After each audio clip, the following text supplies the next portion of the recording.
When she passed, I wasn't with her. She was in the South. She was in the South having her funeral, and then she was coming up for another funeral.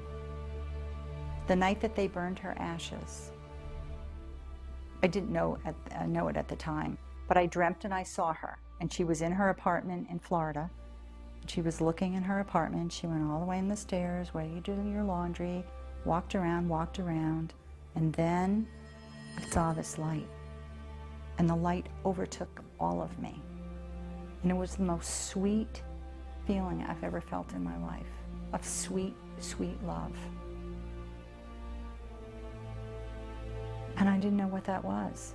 It was amazing to me.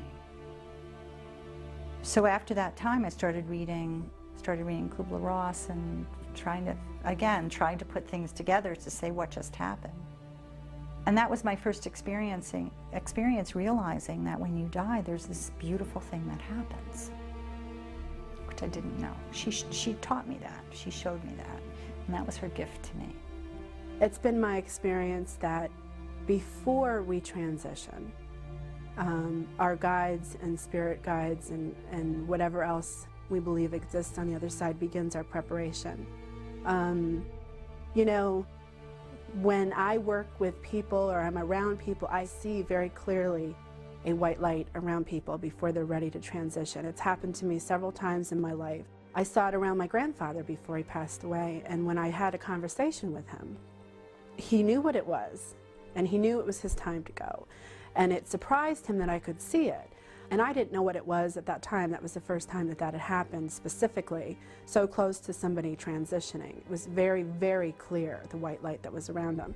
And he died 5 days later, passed away 5 days later. I've seen it a handful of times since. It's mostly around people who are terminally ill or are just elderly. I don't see it around people before something tragic happens to them.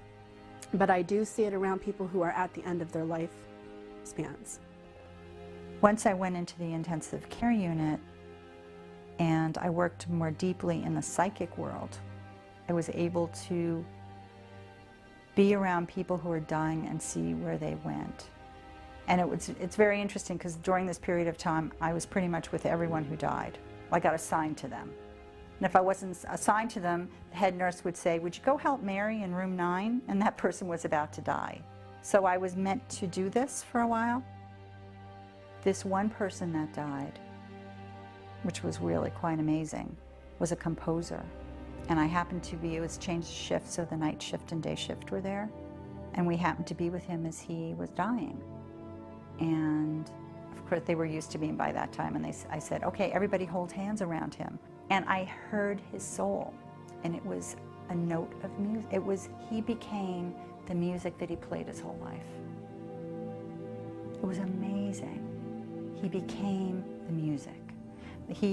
That's who he was in his most unified self.